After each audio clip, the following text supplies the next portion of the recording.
नमस्कार प्रेक्षकांनो, या मालिकेच्या आजच्या जबरदस्त भागामध्ये आपलं स्वागत आहे. आणि त्यामध्ये आता बबलू हा किरणकडे येतो आणि बबलू म्हणतो की मला माहिती आहे किरण तुम्हाला ह्युमिलेट करते ना. तेव्हा हसतच किरण म्हणते की ह्युमिलेट नाही रे बबलू. तर आता बबलू म्हणतो काही का असेना पण त्या निमित्ताने तू तर माझ्याशी बोलली ना.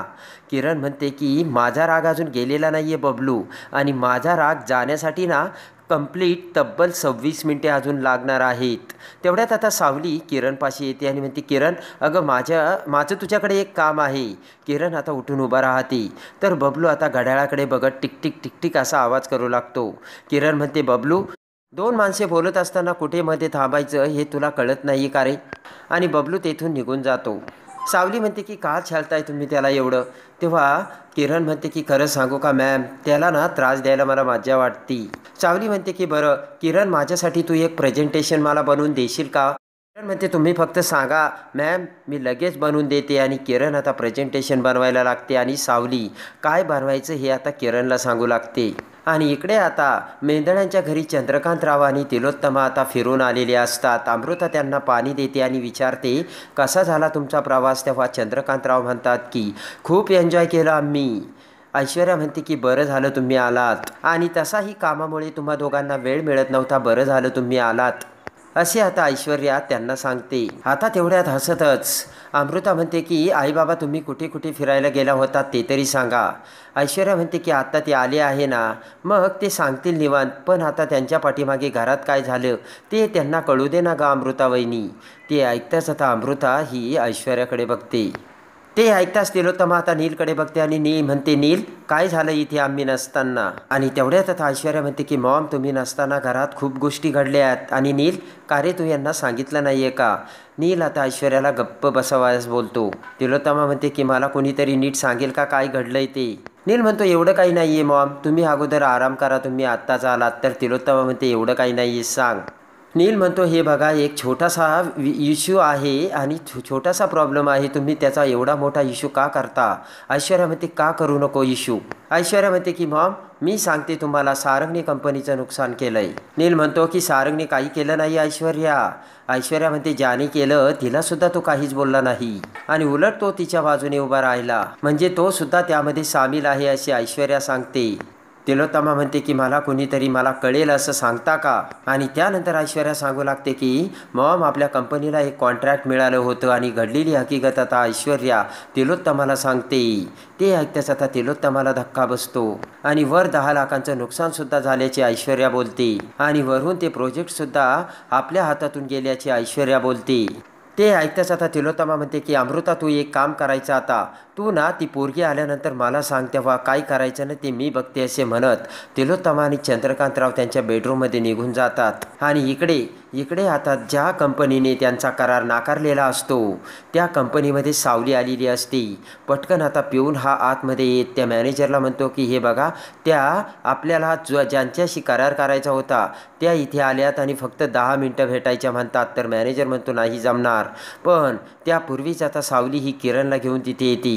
त्यांना किरणला आणि सावलीला बघताच तो मॅनेजर म्हणतो की अहो तुम्ही का आला तिथे न विचारता. सावली म्हणते सर माफ करा, मी तुमचा जास्त वेळ नाही घेणार, मला फक्त 10च मिनिटे वेळ द्या. आणि आता सावली म्हणते मी मेंदळ्यांकडून आले, रूपम हर्बल प्रोजेक्टबद्दल मला तुमच्याशी काहीतरी बोलायचंय. सावली म्हणते तुम्ही आमच्याशी एक करार करणार होतात, पण वेळेवर सह्या न झाल्यामुळे तुम्ही तो कॅन्सल केला. सावली म्हणते यामध्ये तुमची काही चूक नाही, पण तुम्ही जो करार रद्द केला त्यामुळे फक्त आमच्याच कंपनीला फटका बसणार नाही, तर सगळ्या कामगारांना सुद्धा फटका बसणार आहे आणि गावकऱ्यांना सुद्धा. तेव्हा तो मॅनेजर म्हणतो की त्यांचा काय संबंध.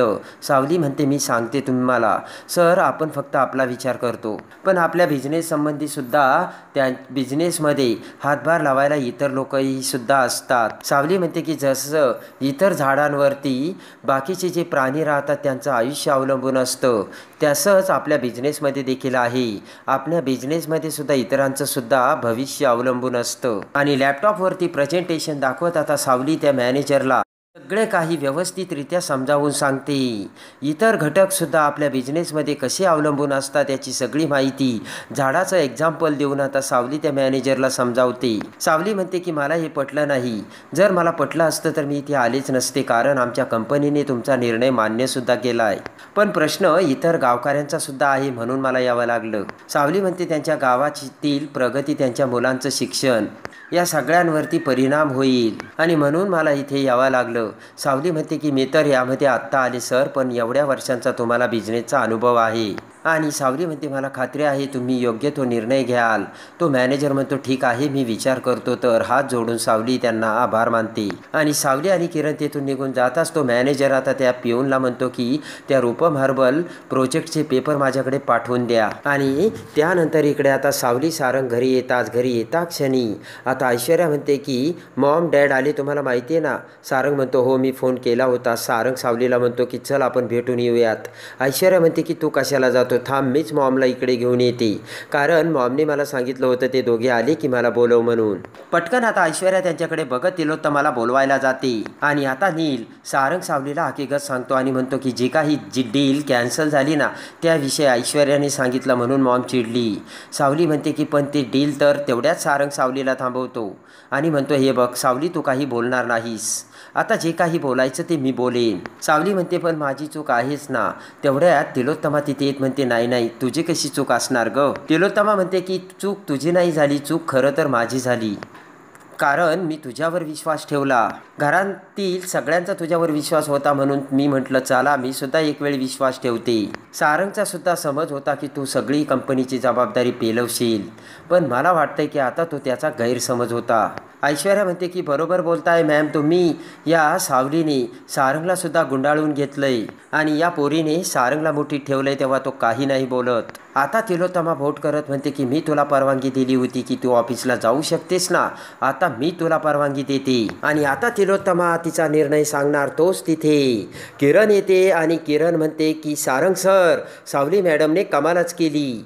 तिलोत्तमा तिचा शब्द ताबडतोब थांबवते आणि किरणकडे बघू लागते. तर किरण म्हणते की सावली मॅडमने पुन्हा आपला जो करार रद्द झाला होता त्यांची भेट घेऊन पुन्हा प्रेझेंटेशन दिलं आणि त्यामध्ये आता जो आपल्या कंपनीची डील कॅन्सल झाली होती तो करार त्यांनी पुन्हा करून आता आपल्या कंपनीला महिन्याला 10 लाख नाही तर महिन्याला 15 लाखाचा फायदा होणार आहे. ते ऐकताच आता तिलोत्तमा चाट फडते आणि म्हणते काय. तर लगेच आता सावली म्हणते की खरं तर यामध्ये मी एकटी सहभागी नाही आहे. मला जे प्रेझेंटेशन हवं होतं, मला जे पाहिजे होतं ते मी किरणला सांगितलं आणि तिने मला बनवून दिलं. आता किरण म्हणते की सारंग सर, हा सावली मॅडमचा मोठेपणा आहे. त्यांनी जे सांगितलं ते फक्त मी PPTमध्ये अपलोड केलं, पण सगळी आयडिया तर सावली मॅडमची होती. आणि आता सारंग म्हणतो की नक्की तू त्या प्रेझेंटेशनमध्ये त्यांना काय सांगितलं सावली.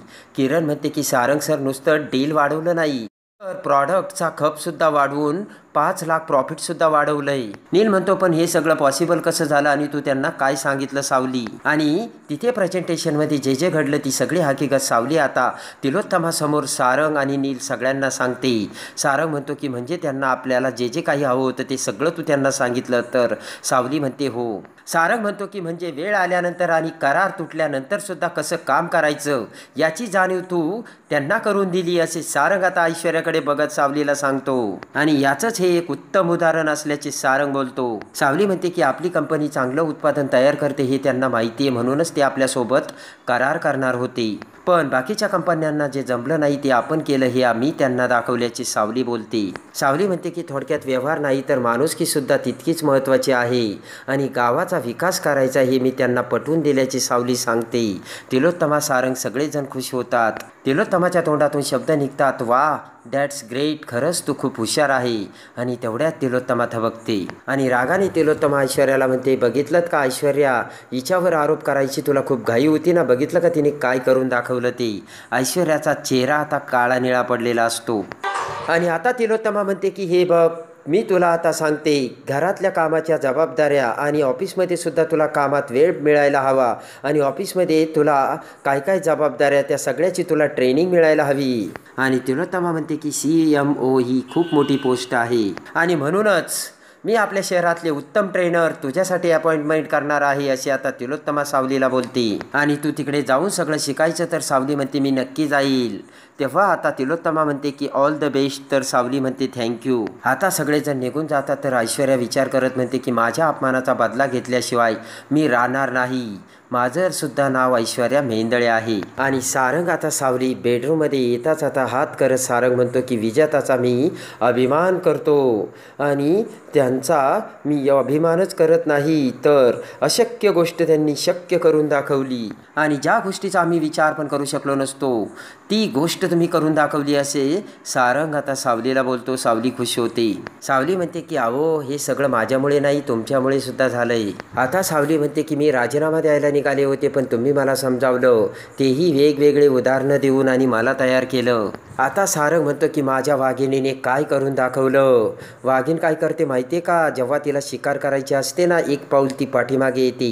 तशीच माझी वाघीण एक पाऊल पाठीमागे आली आणि तिने कमाल केली. आणि आता दुसऱ्या दिवशी इकडे तारा सावलीकडे येते आणि म्हणते की मॉम कार्यक्रमाच्या तयारीसाठी आता बाहेरगावी गेली. तेव्हा तिने आपल्याला घरातच रियाज करायला सांगितलंय.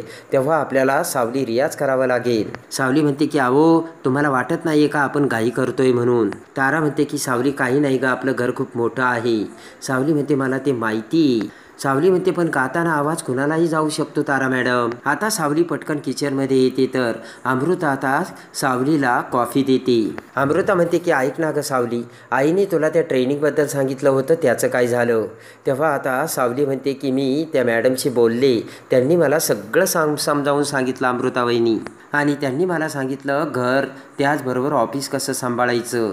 आणि अमृता वहिनी तुम्हीच मला सांगितलं ना कोणतीही गोष्ट अशक्य नसते म्हणून. आणि तेवढ्यात आता तारा तिथे येते आणि सावलीला बोलावून घेऊन जाते. तर सावली तिची कॉफी तिथेच ठेवते. अमृता म्हणते सावली अगं तुझी कॉफी तर इथेच राहिली. आता इकडे तारा सावलीला बेडरूममध्ये घेऊन येते.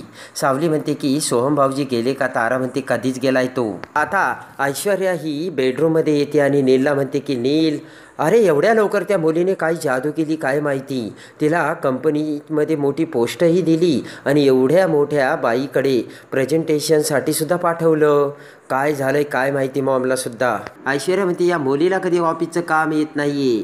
कधी कॉर्पोरेटचं सुद्धा काम तिने कधी बघितलं नाही पण मॉम तिला का डोक्यावर बसवते काय माहिती. नील म्हणतो की अगं ऐश्वर्या ऑफिसमध्ये तू चांगलं काम करू शकत नाही ही तू स्वतः सिद्ध करून दाखवलंय. नील म्हणतो की सावली तसं नाही करत. सावली घरातलं देखील काम सांभाळते आणि त्याच्या दुपटीने ऑफिसमधलं सुद्धा. समजलं का ऐश्वर्या. आणि काल तू तोंडावर पडलीस. ऐश्वर्या म्हणते तुला तर त्याचा आनंदच झाला असेल नील. आणि लगेच आता ऐश्वर्या म्हणते की नील तुला तर खूप समाधान वाटत असेल आणि आनंद झाला असेल. तेवढ्याच सारंग तिथे येतो आणि म्हणतो की ऐश्वर्या वहिनी ज्या वेळेस सावली चुकते ना त्या वेळेस मी तिला बोलतो सुद्धा पण आज तू जे काही खालच्या पातळीला जाऊन वागलीस ना त्याची मला अपेक्षा नव्हती. सारंग म्हणतो की सावली प्रगती करते हे तुला खुपते का. ऐश्वर्या म्हणते मला का खुपेल. ऐश्वर्या म्हणते की अरे उलट मी कंपनीचा विचार करते. सारंग म्हणतो काय कंपनीचा विचार करते तू. आणि जर तू कंपनीचा विचार करत असशील ना तर तू अशी घरी बसलीच नसती आणि सावलीला राजीनामा द्यायचा सल्ला तू दिला नसतास. ऐश्वर्या म्हणते एक्सक्यूज मी सारंग तिला मी असं काहीच सांगितलेलं नाहीये. पाहिजे तर तुझ्या बायकोला जाऊन विचार. सारंग म्हणतो तिनेच मला हे सांगितलं आणि सावली माझ्याशी खोटं नाही बोलत ऐश्वर्या. सारंग म्हणतो की याआधी मी असं तुझ्याशी बोललेलो नाहीये पण आता मी तुझ्याशी स्पष्टच बोलतो ऐश्वर्या. आता याच्या पुढे कंपनीचा तुझ्याशी काही संबंध राहिलेला नाहीये. आणि सारंग म्हणतो कंपनीतल्या कुठल्याही व्यक्तीला सल्ला द्यायचा तुला अधिकार नाहीये ऐश्वर्या. सारंग म्हणतो की सावली साधी भोळी आहे तिला काही गोष्टी कळत नाही तेव्हा तिचा गैरफायदा घ्यायचा नाही वहिनी. सारंग म्हणतो मला विचारल्याशिवाय कंपनीतल्या कुठल्याही माणसाला सल्ला द्यायची गरज नाही ऐश्वर्या. आणि त्यानंतर रागाने सारंग तेथून निघून जातो. तर ऐश्वर्या म्हणते की बघितलं का नील शिक त्या सारंगकडून काहीतरी. आणि सारंगने आता सावलीची बाजू घेऊन सावलीच्या नावाने तलवार उपसलेली असते आणि त्या धारदार शब्दांनी आता सारंगने आता ऐश्वर्याच्या नाग्या छाटलेले असतात. ऐश्वर्या म्हणते बघितलं का बायकोची बाजू कशी घ्यायची असते. तर नील म्हणतो की तो बायकोची बाजू घेतो कारण त्याची बायको तशी वागते ऐश्वर्या. आणि इकडे आता सोहम बाहेर जाता क्षणी आता तारा तिच्या बेडरूममध्ये सावलीसोबत रियाजाला बसते आणि माझे माहेर ग पंढरी या गाण्याचा सूर लावत दोघीही आता रियाज करू लागतात. सावली गाणं गाऊ लागते आणि तेवढ्यात आता बाथरूममधून टॉवेल डोक्यावर घेऊन केस चोळत आता सोहम तिथे येतो आणि म्हणतो की वा वा वा तारा डार्लिंग, काय सूर जुळवलास तू आणि काय आवाज आलाय तुझा. आता ते ऐकून आता सावली तारा दोघेही डचकतात आणि तेवढ्यात आता सोहम हा त्याच्या डोक्यावरचा टॉवेल काढतो तर समोर सावली दिसते. सोहम म्हणतो की अरे सावली वहिनी तू इथे. आणि आता सोहम ताराकडे बघत म्हणतो डार्लिंग गा ना तू प्लीज. तारा म्हणते सोहम तू गेला नाही अजून. तेव्हा सोहम म्हणतो की अगं मी आंघोळीला गेलो होतो, आता जाईल मी. आणि एवढ्यात आता सावली म्हणते की भाऊजी तुम्ही चहा घेणार का. सोहम म्हणतो चालेल ना मला. तेव्हा सावली म्हणते की तारा मॅडम मी किचनमध्ये चहा बनवून ठेवला, आणता का तुम्ही. तारा म्हणते मला का सांगते सावली. तारा म्हणते तूच घेऊन ये जा, मी नाही जाणार.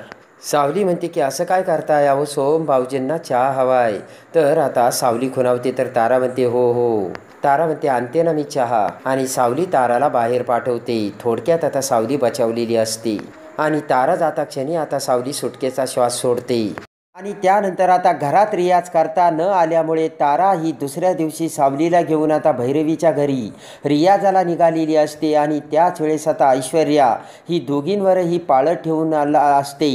दोघीही घरातून बाहेर पडता क्षणी ऐश्वर्या त्यांच्याकडे बघत विचार करते की या दोघी अशा कुठे एकत्र चालल्या असतील आणि नक्कीच काहीतरी गडबड आहे. तारा सावली दोघेही आता कारमध्ये बसतात आणि निघून जातात. त्याच वेळेस ऐश्वर्या आता पटकन पळतच येऊन पाठीमागून तिच्या कारमध्ये बसते आणि त्यांचा पाठलाग करून त्यांच्या पाठलागावर जाते. आता तारा आणि सावली भैरवीच्या घरी रियाज करायला जाता क्षणी पाठीमागून आलेली ऐश्वर्या आता सावली गाणं गात असताना रंगे हात पकडणार का. आणि इकडे आता सावलीच्या आवाजाचे सत्य कुणासमोर येणार हे बघण्यासाठी आणि या मालिकेच्या डेली अपडेटसाठी आपल्या चॅनलला लाईक करा, सबस्क्राईब करा.